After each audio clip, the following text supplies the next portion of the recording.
વેરાવળ નજીકનો Dari toll booth ફરી એકવાર વિવાદમાં આવ્યો છે। સ્થાનિક લોકોમાં ઘણીવાર એવી ફરિયાદો ઉઠતી રહી છે કે ટોલ બૂથ પર કર્મચારીઓની દાદાગીરી અને ઉદ્ધતન ભર્યા વર્તનના કારણે વાહન ચાલકો અવારનવાર મુશ્કેલીનો સામનો કરી રહ્યા છે અને ફરી એકવાર ડારી ટોલ બૂથ પર એવો વિવાદ સર્જાયો કે મામલો સીધો પોલીસ સુધી પહોંચી ગયો અને આખરે એવું શું બન્યું ડારી ટોલ પર, આવો જાણીએ આ સમગ્ર મામલે। નમસ્કાર, હું છું આસિફ કાદરી અને સ્વમાન સાથે તમારું સ્વાગત છે। વેરાવળ નજીક આવેલા ડારી ટોલ બૂથ પર મોરબી જિલ્લા ભાજપના મહામંત્રી તપેન દવે પોતાની કાર લઈને પસાર થઈ રહ્યા હતા। તે દરમિયાન ટોલ પર ફાસ્ટેગ બ્રેકિંગ દર્શાવાયું હતું કે જેના કારણે વાહનને આગળ જવા કરી દેવામાં આવે છે। આ મુદ્દે શરૂઆતમાં બોલાચાલી થઈ, પરંતુ થોડી જ વારમાં વાત એટલી વધી ગઈ કે બંને પક્ષ વચ્ચે ઉગ્ર માથાકૂટ થઈ અને મારામારી થઈ ગઈ। તપન દવેનો આક્ષેપ છે કે ટોલ બૂથના કર્મચારીઓએ ગેરવર્તન કર્યું અને તેમની સાથે મારામારી કરી, જ્યારે ટોલ મેનેજમેન્ટનો દાવો છે કે તપન દ્વારા જ પહેલાં હોબાળો કરવામાં આવ્યો। અને મહત્વની વાત એ છે કે ડારી ટોલ બૂથ અગાઉ પણ અનેક વખત વિવાદોમાં સપડાતો રહ્યો છે। સ્થાનિક સ્તરે ટોલ કર્મચારીઓની વર્તણૂક અને વાહન ચાલકો સાથેના વ્યવહારને લઈને સવાલો ઉઠતા રહ્યા છે, જેના કારણે આ નવી ઘટના બાદ ફરી એકવાર ટોલ બૂથની કામગીરી ચર્ચાના કેન્દ્રમાં આવી ગઈ છે। ઘટના દરમિયાન ગુજરાત વિધાનસભાના નાયબ દંડક જગદીશ મકવાણા પણ ત્યાંથી પસાર થઈ રહ્યા હતા અને આ મામલાની જાણ થતાં તેઓ પણ સીધા ટોલ બૂથ પર પહોંચ્યા હતા અને પોલીસને જાણ કરી હતી। પોલીસે ઘટના સ્થળે પહોંચીને સ્થિતિને કાબૂમાં લીધી હતી અને ત્યારબાદ તપન દવેની ફરિયાદના આધારે પોલીસે ટોલ બૂથ પર કામ કરતા 12 જેટલા કર્મચારીઓને રાઉન્ડ અપ કરીને પૂછપરછ શરૂ કરી છે। આગળ વાત કરીએ પહેલાં મોરબી જિલ્લા ભાજપના મહામંત્રી તપન દવે શું કહી રહ્યા છે એ સાંભળી લો। હું આજરોજ વહેલી સવારે પરિવાર સાથે, મારા ભાગીદારના પરિવાર સાથે હળવદથી અમે દર્શન કરવા માટે સોમનાથ દાદાએ આવ્યા હતા અને આજ ટોલ બૂથ ઉપર અમે 11 વાગ્યા આસપાસ નીકળ્યા હતા। અમારા ગાડીમાં બારકોડ સ્ટીકર છે, ઓટો કટ પૈસા થઈ ગયા હતા। અમે આગળ ગયા, આગળ પણ 5-7 ટોલ નાકા આવે, બધે ઓટો કટ થઈ ગયા છે। દર્શન કર્યા દાદાના, ધજાજી ચડાવ્યા, ધજા ચડાવી અમે રિટર્ન અહીંયા આવતા હતા ત્યારે આ જે ટોલ નાકું છે એ ટોલ નાકા ઉપર એક લેન હતી, એમાં અલ્ટો ગાડી ઊભી હતી। અલ્ટો ગાડીની પાછળ અમે ગાડીમાં એક જે અમારી ગાડી હતી એમાં ઊભા રહ્યા હતા ત્યારે એ અલ્ટો ગાડીને કંઈ ટોલના બૂથના કર્મચારી અરે કોઈ વાદ વિવાદ કે કંઈ વાતચીત ચાલતી હતી। એ દરમિયાન એને એમ કીધું કે આગળ તમે ઊભી રાખો, એટલે અમારી ગાડી અહીંયા ટોલ બૂથ ઉપર પહોંચી। એ ગાડી અમારી ટોલ બૂથ ઉપર પહોંચી ત્યારે એમણે સ્કેન કરવાનો પ્રયત્ન કર્યો, પણ ગાડીમાં સ્કેન થયેલ નહીં, એટલે પૈસા કપાણા નહીં। એટલે એના જે કર્મચારી હતા એણે ઉદ્ધતાઈ ભર્યું વર્તન કરીને એમને એમ કીધું કે તમે બીજી લેનમાં લઈ લો। એટલે અમે ફેમિલી હારે હતા, પરિવાર હારે હતા, દાદાના દર્શન કરવા આવ્યા હતા, આગળ દ્વારકા દર્શન કરવા જવું હતું, એટલે અમે ગાડી રિવર્સ લીધી। 2 ગાડી અમારી હતી, બંને ગાડી રિવર્સ લેવાની ચાલુ કરો, આપ સીસીટીવી કેમેરામાં જોઈ શકો।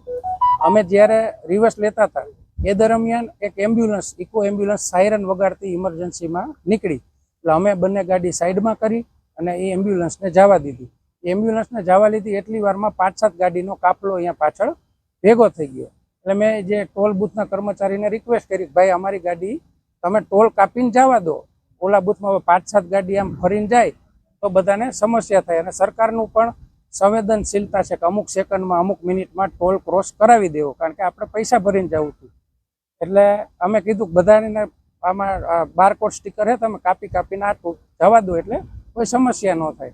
એટલી વારમાં એ ભાઈએ વધારે ગેરવર્તણૂક ચાલુ કરી અને મારી યારે ગેરવર્તણૂકને ચાલુ થાય એટલી વારમાં 5-7 જણા સીધા બાજવાના ઈરાદે આવ્યા અને બીભત્સ ગાળો, પરિવાર સાથે તો આપણે ન સાંભળી શકીએ એવી ગાળો બોલવા માંડ્યા અને ગાળો બોલતા મને મારવાનું ચાલુ કર્યું। અને એક ભાઈ હતા ઓફિસરવાળા, એના હાથમાં પાઇપ લાવ્યા, મારા માથાના ભાગે પાઇપ માર્યો, બીજી દિશામાંથી આવીને પાઇપ માર્યો અને અતિશય બીભત્સ ગાળો બોલતા હતા। તેમ છતાં મેં એક પણ સામે ગાળ નથી આપી, દુર્વ્યવહાર નથી કર્યો, પણ કોઈ વાત સમજ્યા વગર, જાણ્યા વગર અને આ જે ઘટના જેને કહેવાય કે અમે આગળ દ્વારકા દર્શન કરવા માટે જવાના હતા, અમે કોઈ અહીંયા લપ કરવા, બાજવા આવ્યા નહોતા, પણ અમારી સાથે ખૂબ ગેરવર્તણૂક કરી અને અમારી સાથે ખૂબ દુર્વ્યવહાર કર્યો, મારપીટ કરી અને એટલી વારમાં અમે નાસભાગ મચી ગઈ। અને ત્યારે અમારે એક વડીલ છે જગદીશભાઈ મકવાણા સાહેબ,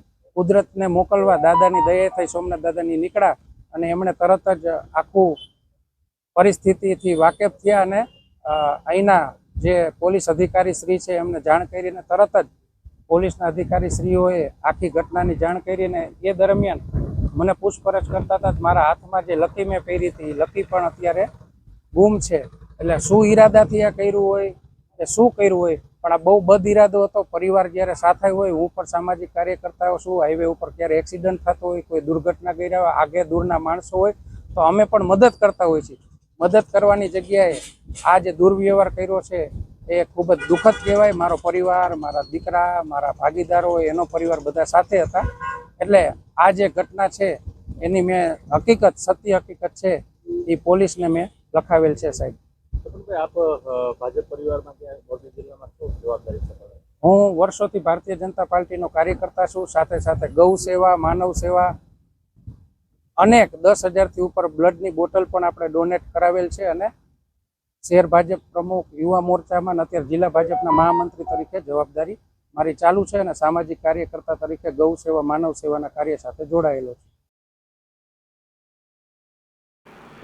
તો બીજી તરફ ટોલ બૂથના મેનેજર દેવેન્દ્રસિંહ પરિહારનો પણ આક્ષેપ છે કે બંને પક્ષો વચ્ચે મારામારી થઈ હતી. ટોલ કર્મચારીઓની પણ ફરિયાદ નોંધાવવાની હાલ તો અમે તૈયારી કરી રહ્યા છે.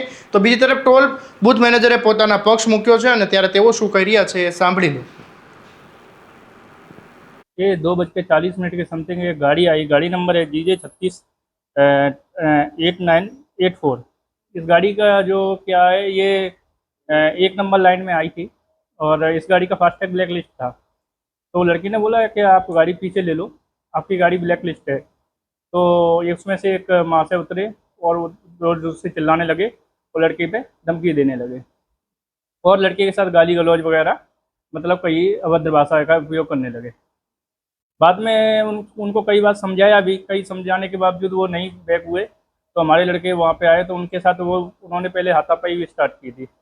वो उसके फलस्वरूप दोनों तरफ से मारपीट हो गई। ठीक है, अभी क्या है, हमारी तरफ से पुलिस, उन्होंने FIR की है तो हमारे 12 लोगों को पुलिस उठा के ले गई है।